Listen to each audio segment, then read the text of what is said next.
Hey, it's Jeremy and Whitney with Qolsys. We wanted to help you understand how to install the IQ security kit. It's really simple, should go really quickly, so follow along. And of course, if you aren't sure what to do, all you gotta do is press pause, rewind it a little bit, and watch it again. So to start out, what we're gonna do is we're gonna show you what we've got. So we've got the IQ security kit here. Okay, hold that. I've also got our table stand and wire kit. That's sold separately, but really handy if you're doing a DIY install or if you just want to have that install on a countertop. Okay? And the last thing I have is a mini micro screwdriver kit. So that'll help us in a few of the steps. So we're going to start with opening up the box. Okay? We're going to show you what's inside the box here. We have inside, of course, the IQ panel itself. Hold that, my lovely. We've got 4 mini door window sensors. Those are small enough you can put them on any door, window, safe, medicine cabinet, refrigerator, yeah, wherever you want. We've got the doorbell sensor. That's great for installing inside your doorbell. We'll talk about that when we get to the installation on that. The motion sensor, of course, the power supply for the panel, and then the IQ tilt for your overhead garage door. So let's start with how to install and wire up the IQ panel. All right, so we're going to start with installing the stand and the wire. I've got a screwdriver here. We're going to remove the top screw here on the top of the panel, and that allows us to remove the back plate. So it's a very small screw. Easy to take out, but it's very small, so we don't want to lose that. Keep that safe. Okay. Remove the back. You can either grab from the edge or pull from here, whatever you want. Once you've done that, back plate pops off right there. Next, we're going to take our wire, untie, and we're going to route it through the thing. Now, you need to pick which is positive and which is negative. I've heard lots of arguments over which, what people think is positive or negative, the line with the stripe or the line without the stripe. In this case, it's a white wire. This stripe is making the wire semi-black, so I think, okay, black is going to go to negative. Line is kind of like the negative terminal. So I'm going to put that in the negative terminal and screw it in place. I'm going to do the white wire as my positive wire. You also want to make sure that you connect the battery in place. And then I put this through the back plate. Now I need to put these on my transformer, or power supply. It's not a transformer. Black line is what we chose as our negative, so I'm putting that on the negative side there. So, voila, screwed them in place, all done. So the battery's plugged in, power's plugged in. I'm going to close up the top and put our screw in place. Okay. Next, the table stand. You'll notice the table stand has this little notch out of it. This notch is used for the strain relief. That way, if the panel falls off the table or things like that, it won't actually pull the wires out of the terminals. So I'm going to line this up with the holes on the top of the panel here. I'm just going to click it into place, and voila, my panel is ready to go, sitting at the perfect angle, and we can power it up. Just plug it in. Got it. You got it? Okay. While that's powering up, we are going to install some of our other devices. And you can choose to install these before you pair them with the panel, or you could choose to pair them with the panel and then go install them, whichever way you want. Looking at these devices themselves, though, you'll see that the mini door window sensor, for example, has double batteries. You can see if you lift this off, take a look at this antenna design. We've done a really good job raising the antenna off the board. This not only gives us better range, and this has got just as much range as a full-size sensor, but it allows you to put it on any surface because the antenna part of it is actually up inside the cover. Normal sensors put that antenna cover, or that antenna on the inside next to the door, which not only limits the range, but it also eliminates your ability to put it on like metal doors. So this one can actually go on anything. So I'm just going to put the top there. I'm going to pull these battery tabs out. And we've also included a rare earth magnet. That magnet lines up with this little triangle right here on the sensor. That's where you put it in. That's where the reed switch is, for those of you that are technically savvy. And because it's a rare earth magnet, you can get as far as a 1-inch gap on this sensor and give you lots of space, so it really becomes flexible for a variety of installation circumstances. We include 2 pieces of adhesive here. The larger adhesive, of course, goes on the sensor itself, and you'll notice that there's a cutout on the back of the sensor. This is a tamper switch, so if you wanted to install it and put a screw in the wall with the back plate there, then if someone were to try and rip that off, it would tamper the sensor automatically. Just an extra measure that if you wanted to do that. So you can see that fits nicely on there. They're nice die-cut adhesives. Installing this sensor is really easy. We're going to show you how to do this. So the IQ mini door window sensor, super small. Because of its raised antenna, you can put it on any surface. Now this particular surface is just wood. You typically want to put the sensor on the side that's not opening and closing, just because as you open and close the door, if it slams or whatever, it eliminates the amount of space or movement or things in the sensor. So I'm going to take the sticker off of this, peel it, just stick it right in there in place. Now if you notice, there's a little triangle here. Come over here and take a look at this. So if you look at this little tiny triangle here, that triangle is where you want to line the sensor up with it.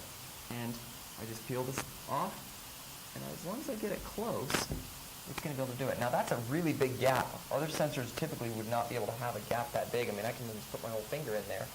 But this is still going to work because it's using a rare earth magnet there that still has enough pull that it can hit that reed switch. And when I open and close it,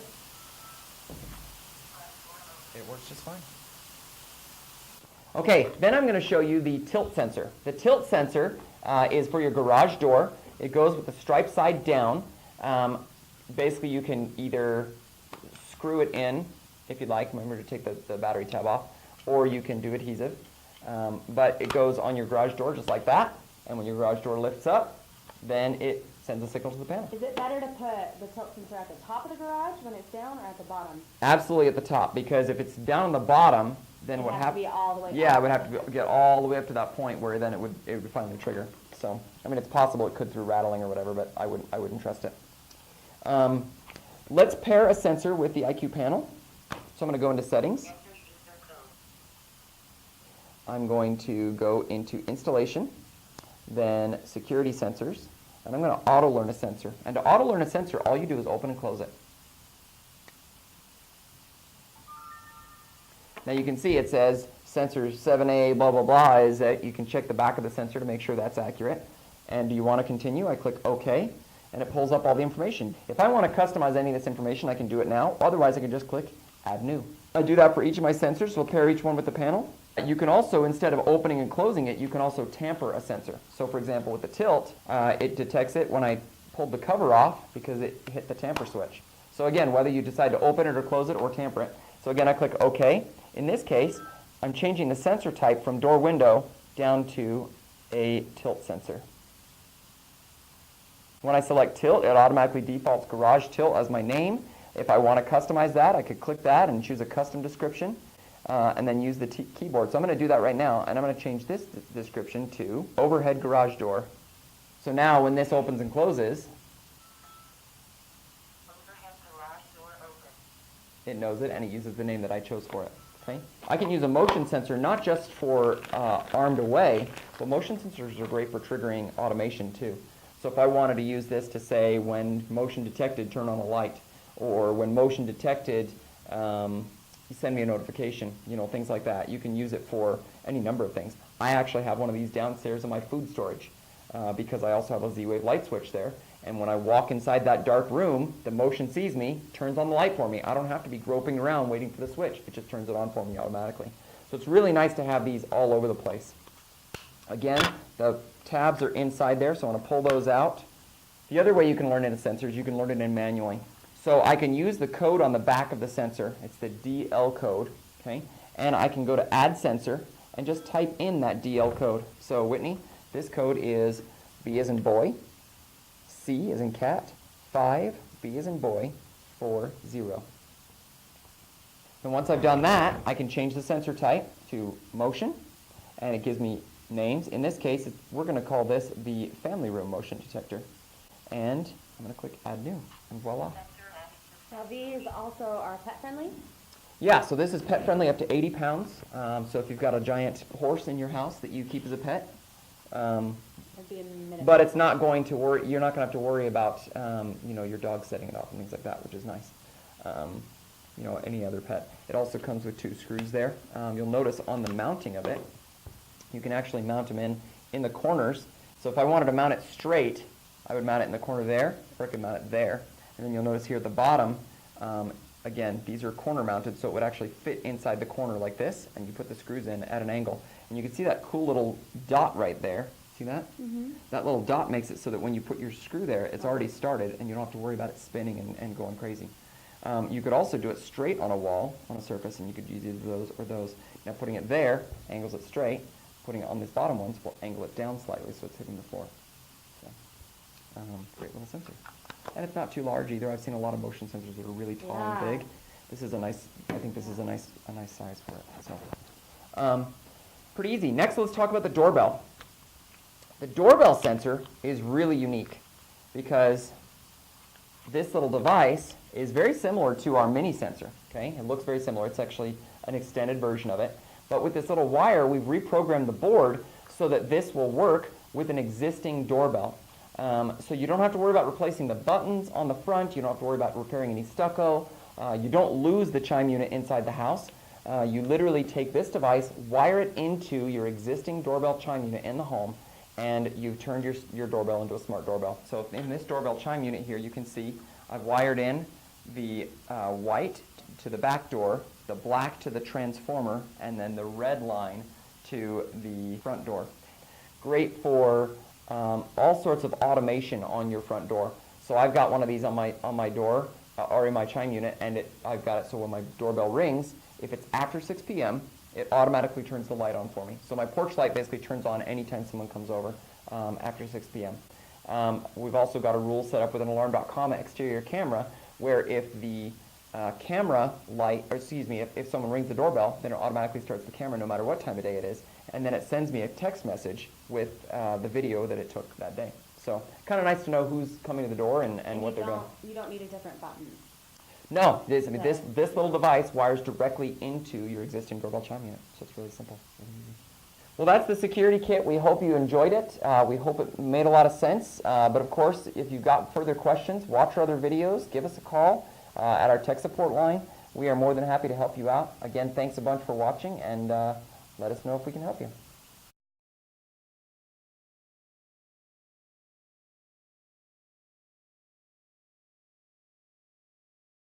All right, what I don't know is if me having the microphone and you standing next to me talking is going to be effective enough. Possibly. Say something lovely for the camera. Something lovely. Oh, I should have said no. You're welcome. Okay. Hey, it's Jeremy and Whitney with Qolsys. I'm getting a phone call for you. Nice. Just a tad. Come on. This is not meant for a micro screwdriver. There it goes. It's not supposed to be that hard.